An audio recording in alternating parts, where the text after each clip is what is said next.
नमस्कार दोस्तों, जय हिंद, वंदे मातरम।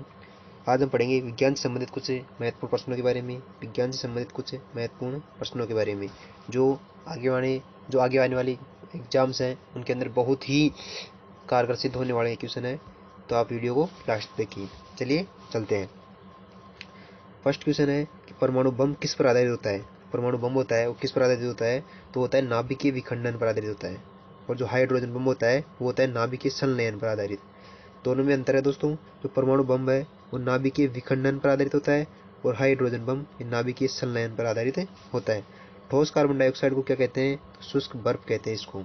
जो ठोस कार्बन डाइऑक्साइड होती है गैस, कार्बन डाइऑक्साइड गैस जो होती है ठोस, उसको कहते हैं हम शुष्क बर्फ कहते हैं।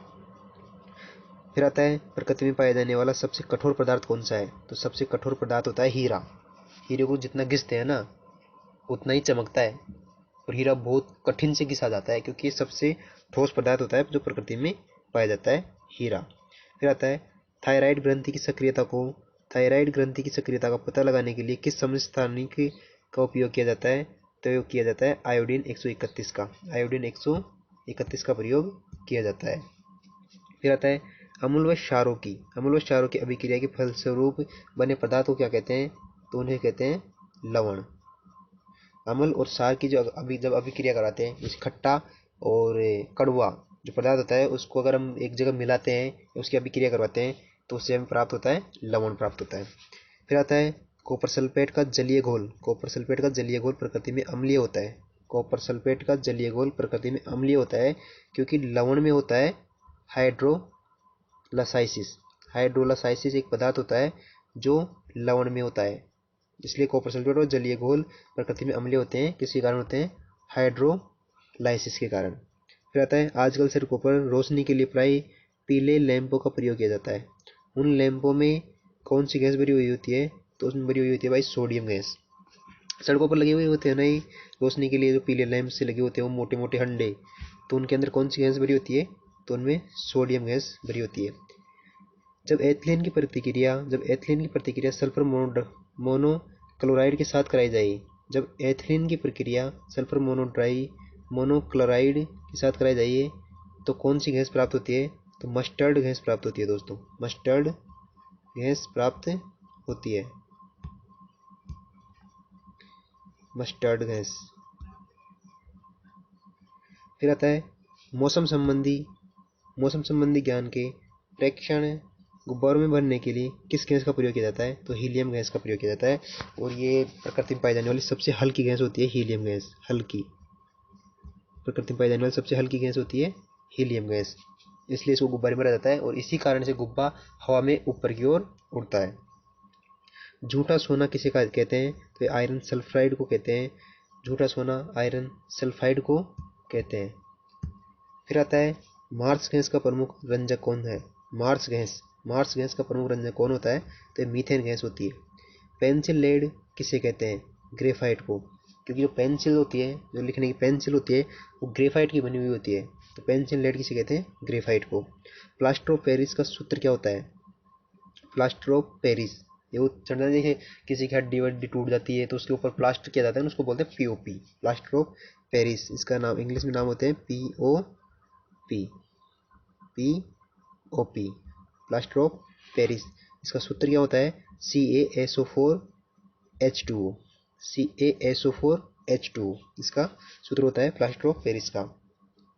किसी द्रव का निश्चित आयतन निकालने के लिए किस उपकरण का प्रयोग किया जाता है, तो ये पीपेट का प्रयोग किया जाता है। किस विधि द्वारा मिश्रण में उपस्थित घटकों का पृथक्करण किया जाता है, किस विधि द्वारा मिश्रण में उपस्थित घटकों का पृथक्करण किया जाता है, तो क्रिस्टलन विधि द्वारा किया जाता है। वायु में थोड़ी देर रखने पर किस धातु के ऊपर हल्के रंग के बेसिक कार्बोनेट की परत जम जाती है, तो ये तांबे पर जम जाती है। जम जाता है ना, जिस तांबे को आप इस पानी में जाकर दूर रख दीजिए आप, तो उसके ऊपर एक अलग सी परत जम जाएगी, काली काली सी हरी सी, तो बेसिक कार्बोनेट की परत जम जाती है, वो तांबे पर जमती है, उसको कहा जाता है बेसिक कार्बोनेट। फिर आता है कौन सी धातु गर्म सोडियम क्लोराइड से अभिक्रिया कर हाइड्रोजन गैस बना देती है, तो ये जस्ता होता है, वो सोडियम क्लोराइड से अभिक्रिया करके हाइड्रोजन गैस बना देता है, जस्ता ये पदार्थ होता है। फिर आता है नमकीन जल लोहे के पाइप को जंग लगाकर चटका देते हैं। नमकीन जल का मतलब होता है खारा जल। यह पाइप को जंग लगाकर चटका देते हैं। इस प्रतिक्रिया को क्या कह देते हैं? ये किसी कहते हैं संक्षारण।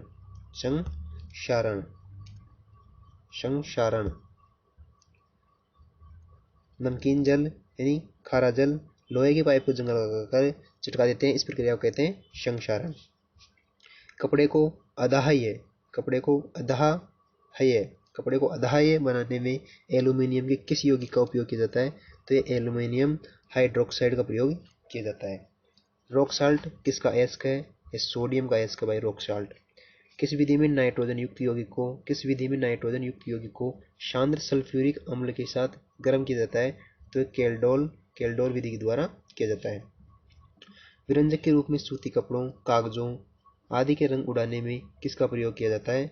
तो क्लोरीन का प्रयोग किया जाता है। विरंजक का मतलब होता है सरफ। विरंजक सूरण होता है सरफ। तो विरंजक के रूप में सूती कपड़ों, कागजों आदि के रंग उड़ाने में किसका प्रयोग किया जाता है? तो क्लोरीन का प्रयोग किया जाता है। फिर आता है हवाई अड्डों पर विमान चालकों को संकेत देने के लिए किस लैंप का प्रयोग किया जाता है? तो ये नियॉन लैंप का प्रयोग किया जाता है। ठंडे प्रदेशों में हिमांक कम करने के लिए किस कार्बनिक यौगिक का उपयोग कारों के रेडिएटरों में किया जाता है? तो ये इथिलीन ग्लाइकोल का प्रयोग किया जाता है। कौन सी धातु अम्लों के साथ प्रतिक्रिया कर हाइड्रोजन गैस उत्पन्न करती है? तो कैल्शियम धातु अम्लों के साथ प्रतिक्रिया कर हाइड्रोजन गैस उत्पन्न करती है, कैल्शियम। जापान के 2 शहरों हिरोशिमा एवं नागासाकी पर गिराए गए परमाणु बम में किस धातु का प्रयोग किया गया था? तो प्लूटोनियम का प्रयोग किया गया था। प्लूटोनियम का प्रयोग किया गया था। जापान के हिरोशिमा और नागासाकी पर जो परमाणु बम गिराया गया था उसमें प्लूटोनियम धातु का प्रयोग किया गया था। नाइट्रोजन मैग्नीशियम धातु के साथ प्रतिक्रिया कर किस यौगिक का निर्माण करता है? तो मैग्नीशियम नाइट्राइड का प्रयोग करता है। निर्माण करता है।